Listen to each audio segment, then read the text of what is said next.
Warpugs, one is armless. The other one has an arm. I think we know which one wins here. It is the inevitable war between Huron, Blackheart, and Abaddon.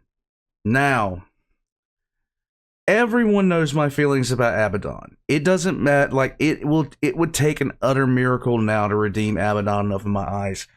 So I could see him as a relevant threat after all the rewrites and everything else like that he has been through. It is just patently ridiculous right now. He's needed a challenge for quite some time now, especially considering the position that he is in. And I think there's only a few real competitors to that place. One of which would be Sevatar. The second would be Huron.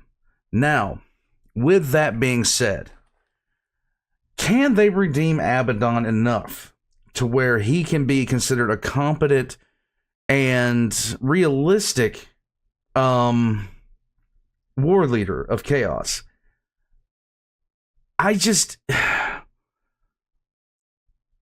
don't know, considering how drastically they have had to change his story to make him a threat. And I did check out Wes Hammer's video on Abaddon and how people could be wrong about him. And yes, that did change my mind a little, but not a lot, not enough. There should have been something more done. And they can't be doing, like, once again, it's GW screwing over their own universe by doing the kind of releases the way they have done them, treating their own lore just so flippantly. It is what it is when it comes to GW. But 40K Theories has an opinion on an inevitable war between Huron, Blackheart, and Abaddon. And Jack992 wanted me to take a look at it. So here we are. Guys, let's get into it. All the links are going to be in the description down below, including my own. Please check those out. You know you want to. Let's get into it.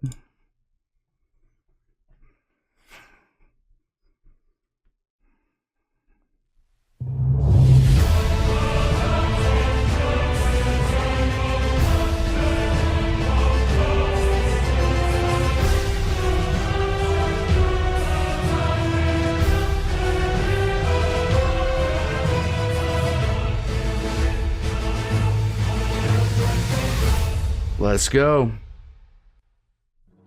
Huron Blackheart, also known as the Blood Reaver and the Master of the Maelstrom, is the leader of a large and rather infamous Chaos Space Marine warband known as the Red Corsairs.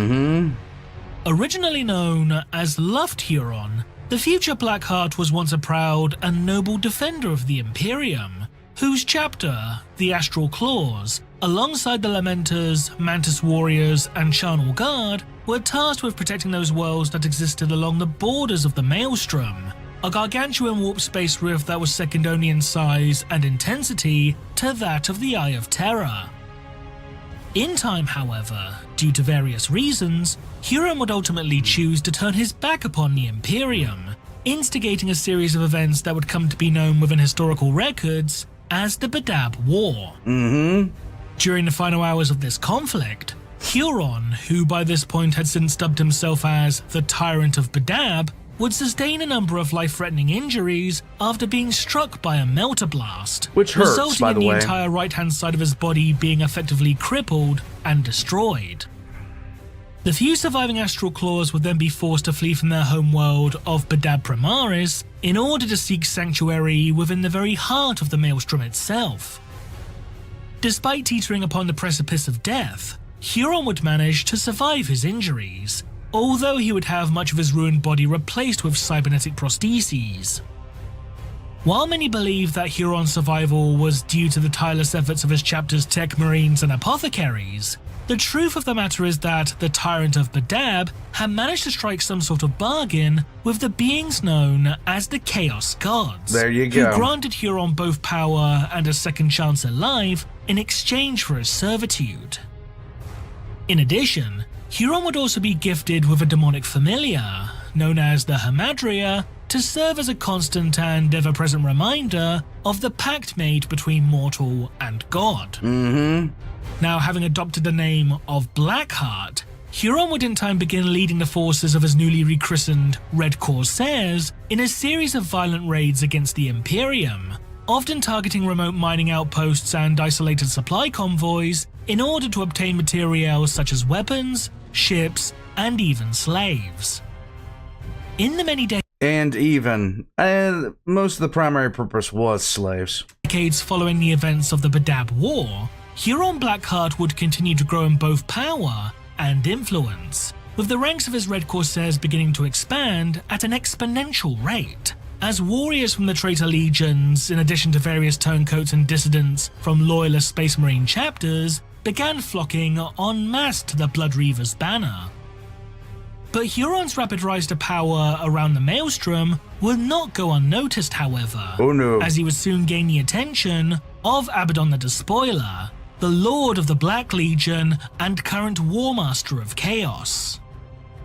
Despite being typically content with leaving one another to their own devices within their respective regions of the galaxy, the two Chaos Lords have been known, on occasion, to join forces, most notably during the events of the Pandorax campaign, in where Abaddon sought to activate a series of warp gates known as the Damnation Cache. While Huron and Abaddon were known to frequently trade verbal barbs and otherwise antagonize one another from time to time, there was still some level of mutual respect between the two, even if only on a surface level. Indeed, following the events of the 12th Black Crusade, or as it was more commonly known, the Gothic War, Abaddon would, to the surprise of many, entrust Huron with one of his two surviving Blackstone fortresses, gargantuan starships of Xenos origin, with the power to lay waste to an entire planet. Are they really unknown origin at this point, or can we just safely say that they were either the old ones or the Necrons, most likely the Necrons? This act, however, was not one conducted out of kindness or even a misplaced sense of generosity, but rather an attempt made by Abaddon to purchase the very loyalty of Huron and his men, granting the Red Corsairs a monumentally powerful weapon in exchange for both their allegiance and subservience. While he may pay some degree of lip service to the Despoiler, and certainly acknowledges his strength as the current War Master of Chaos, Huron Blackheart truly serves no one but himself, and will choose where and when to answer the Despoiler's call, if he chooses to do so at all. Even then, Huron has been known to ignore any summons issued by Abaddon in order to pursue his own agenda, claiming that by doing so, he is in fact aiding the Despoiler in his own unique way. For instance, following the creation of the Secretrix Maledictum, the gargantuan warp space rift that split the galaxy in two, the Red Corsairs, instead of rallying to Abaddon's banner as he sought to make a push towards the Imperial throne world of Terra, would instead choose to launch an assault upon Chigoris, the home world of the loyalist White Scars chapter. Yep. Such an attack would be made under the pretense of keeping the White Scars pinned down and preoccupied, thus preventing them from coming to Terra's aid. In truth, however, the Red Corsairs merely sought to take advantage of the confusion caused by the creation of the Grey Rift in hopes of obtaining vast amounts of plunder such as gene seed and other such materiel, in addition to reminding the Imperium of just how much of a threat they truly are. Yeah. When he was eventually asked about what Abaddon himself may think of such an idea, Huron would simply respond with the following. What of him? We are bringing death to the Imperium. He can hardly take issue with that. And if he does, a War Master has fallen before Velthex. It can happen again.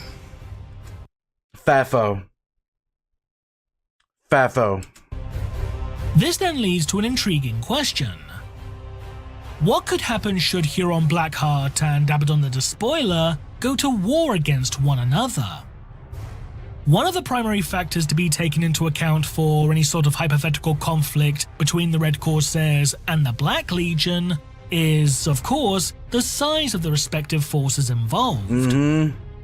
According to the novel Dark Creed, the Black Legion is said to be approximately 10 times larger than the modern-day incarnation of the Wordbearers Legion.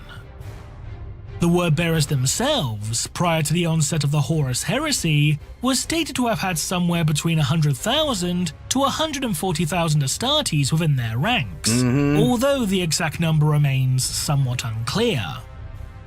This in turn would seem to imply that the Black Legion has 1 to 1.4 million warriors within their ranks, which by extension would mean that the entire Black Legion, prior to the events of the Ultima founding, would outnumber every single Loyalist Space Marine chapter combined. However, Which is, it's just not accurate. It cannot be accurate. it is important to note that the total number of Astartes within both legions is, in actuality, likely to be much lower than this, Right. due to the fact that the Wordbearers would sustain heavy casualties during the course of the Horus Heresy, particularly during the Battle of Calth and the subsequent Shadow Crusade. And the Siege of As Terror, well for as the most this, part. both the Wordbearers and the Black Legion in particular were believed to have suffered heavy losses during the events of the 13th Black Crusade, although, once again, no exact numbers are given in this regard. The Red Corsairs, by contrast, as stated within the 6th edition Warhammer 40,000 rulebook, are rumoured to be roughly the size of a Space Marine Legion. While no exact numbers are given regarding the warband size, the fact that they are rumoured to be Legion-sized would Yeah. suggest that the Red Corsairs could number anywhere between 80,000 to 250,000 Astartes strong. Now, I have to contend with that as well.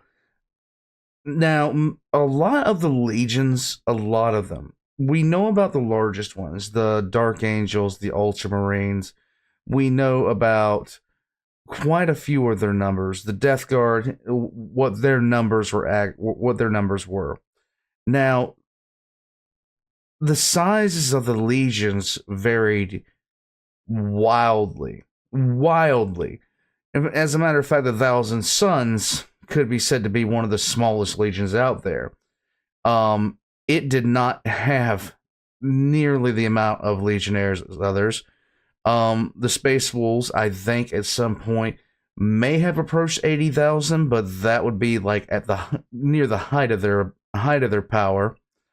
The Alpha Legion, no one knows how many legionnaires were in the Alpha Legion, but at its absolute largest, the Ultramarine,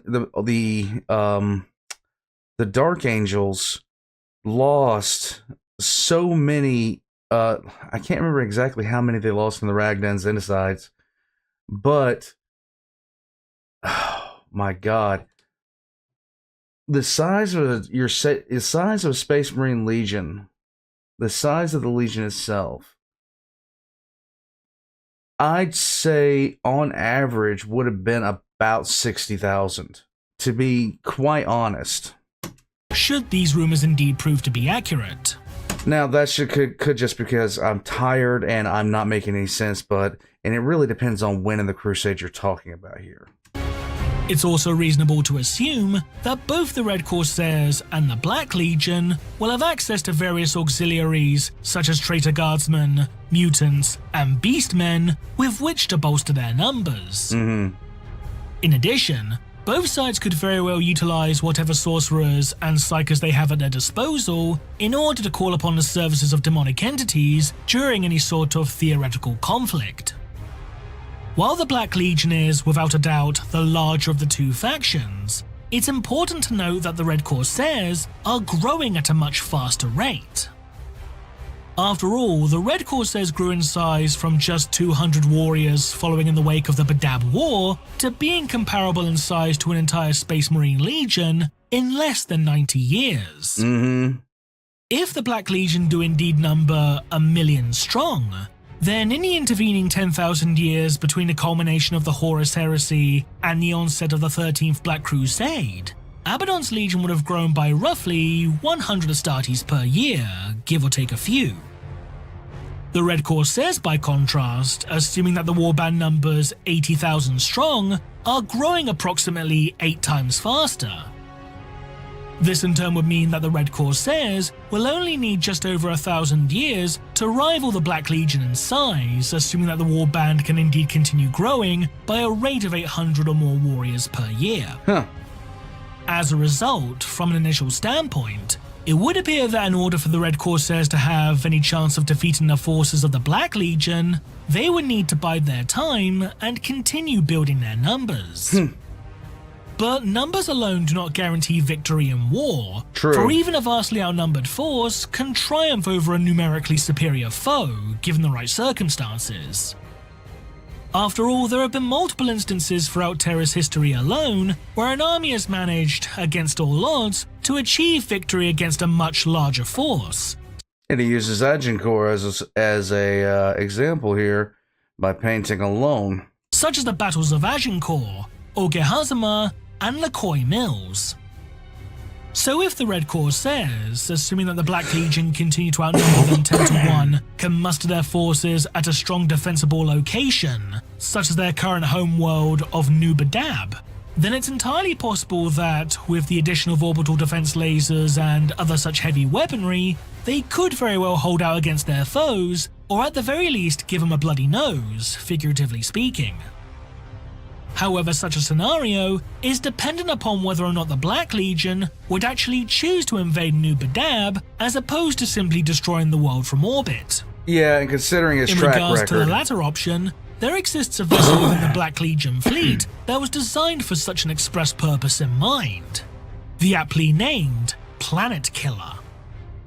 But while such a ship would undoubtedly be one of, if not the most potent weapon at Abaddon's disposal, the Red Corsairs have access to their own vessel of mass destruction, one that is just as dangerous, if not more so, than the Planet Killer, a Blackstone Fortress. But whether or not the Red Corsairs can actually unlock the true destructive potential of such a vessel is an altogether different matter. As detailed within the novel Master of the Maelstrom, the weapons systems of the Blackstone Fortress Abaddon had gifted to the Red Corsairs were described as being completely inert, with the despoiler having chosen to withhold all information pertaining to their activation from Huron and his men. But such a setback may indeed prove to be a temporary one, as Huron Blackheart would eventually come into possession of a mystical artifact known as the Ebon Talon, which, according to the demon Kairos Fateweaver, was capable of fully reactivating and controlling a Blackstone Fortress.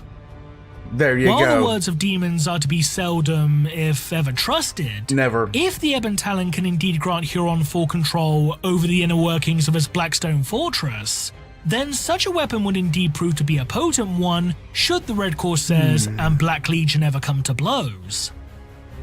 In either case, both the Blackstone Fortress and the Planet Killer would no doubt be seen as priority targets by their respective foes, with both sides seeking to eliminate such threats as quickly as possible. Another important factor that needs to be taken into account is that of logistics and tactics.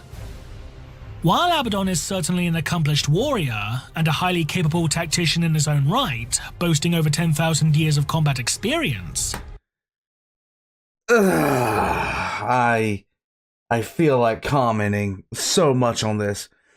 I feel like commenting so much on this. Huron Blackheart may potentially hold an advantage over the despoiler in this regard.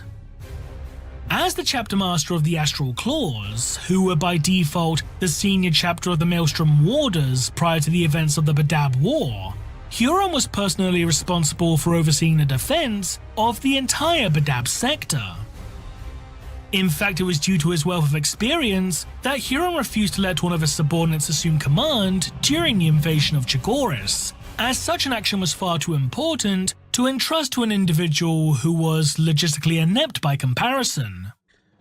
If Huron is indeed the superior logistician, then this alone could grant the Red Corsairs a substantial edge during any sort of hypothetical conflict with the Black Legion. But given how large the Black Legion is said to be, it's reasonable to assume that Abaddon would have his own council of generals and tacticians to assist him in such matters, which could very well render Huron's own logistical prowess moot by comparison. But if the Despoiler and the Blood Reaver were to ever face off against one another in single combat, then who is more likely to prove victorious? While both men are Huron because, well, sorry, not Huron. Abaddon because plot armor. I mean, unrealistically absurd amounts of plot armor. certainly incredibly skilled combatants, it would appear that Abaddon would hold the advantage in any sort of duel. Not only was Abaddon commonly regarded as being one of the greatest warriors within the entire Legione Astartes, often being compared to individuals such as Raudron of the Blood Angels, Eidolon of the Emperor's Children, and Sigismund of the Imperial Fists, but the Despoiler has faced off against and defeated beings whose physical prowess and abilities far surpassed those of his own. Such opponents would include the likes of Marnius Calgar, the chapter master of the Ultramarines after he had been upgraded into a Primaris Marine, as well as the aforementioned Sigismund, who is commonly regarded to be the single greatest non-Primarch swordsman of the entire Legione Astartes.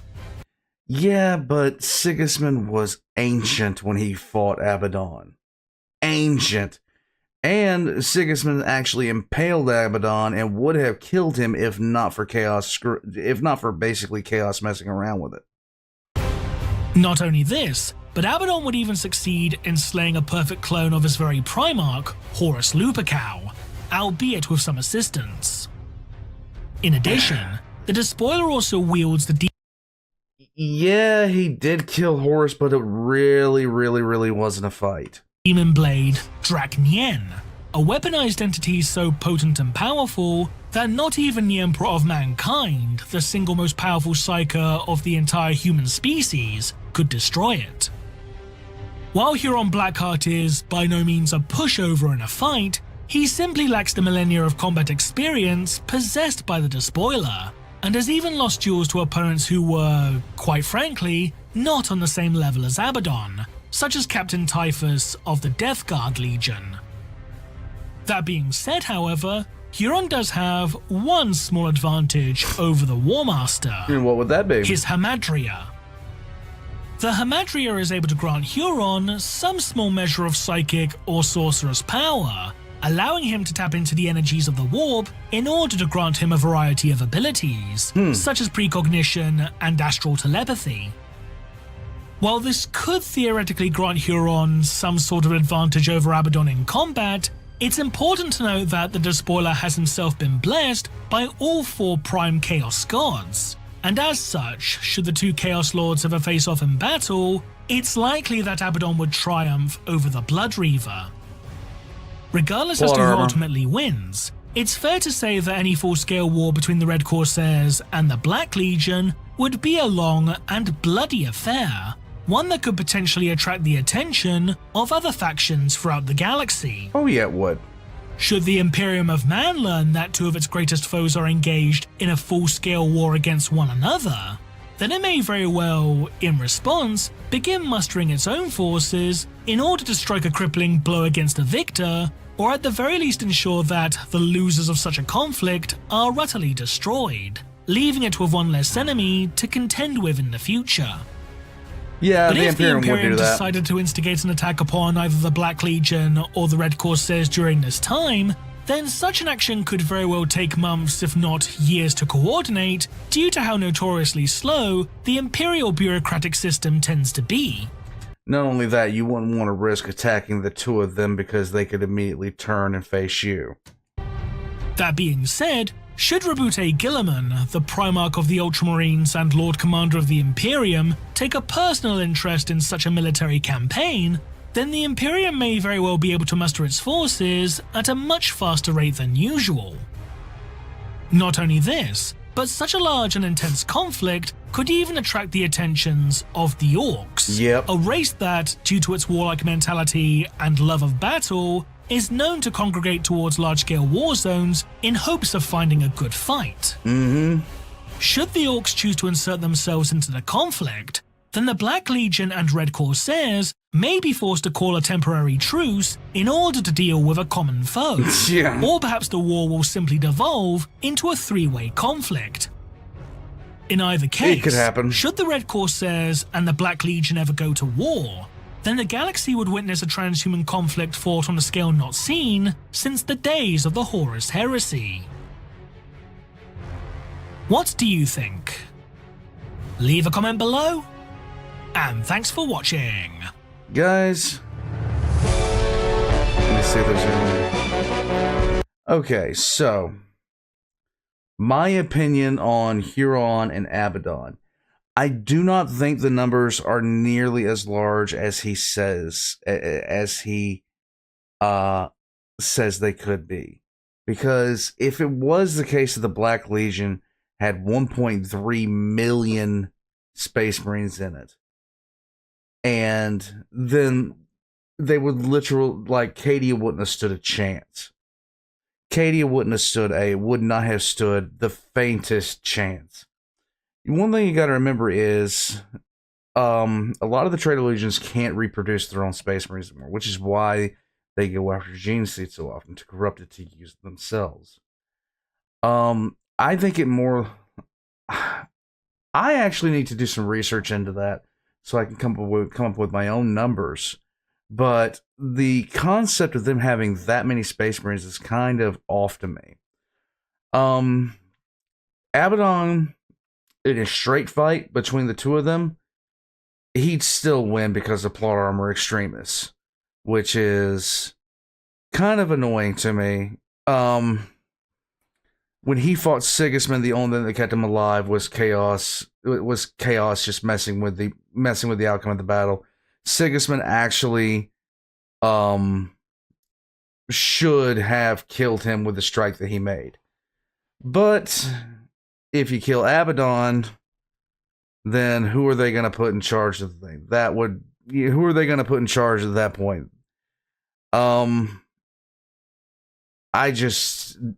Huron wouldn't be able to do it, though.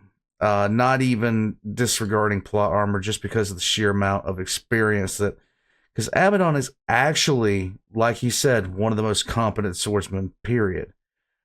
If he fought Sigismund in his prime, Sigismund would dust him. That is... I have no doubts about that. Raltheron of the Blood Angels would dust him. Sevatar would dust him.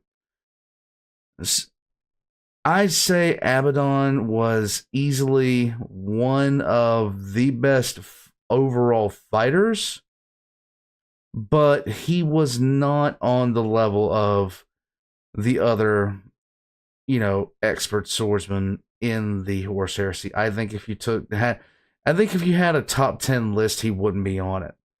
But top 50, most definitely on that. Top 25 even. But top 10, not really. Lucius the Eternal would be a better swordsman than Abaddon. Now, Warpugs, I'm going to head out from here. Just because I don't like Abaddon doesn't mean I don't think he'd win against Huron. Wow. Everything in this.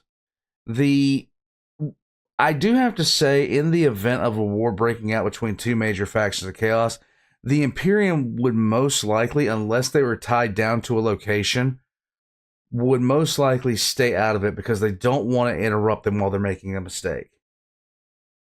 But they would immediately come down on the victor like a ton of bricks. Warpugs, I'm going to head out from here. Make sure you subscribe to me. Subscribe to 40K Theories. Thank you, Jack, for this recommendation and for being a Patreon, by the way. And I'm going to head out from here. Warpugs, it's my new house. I'm enjoying it. Thank you all. I'll see you guys next time.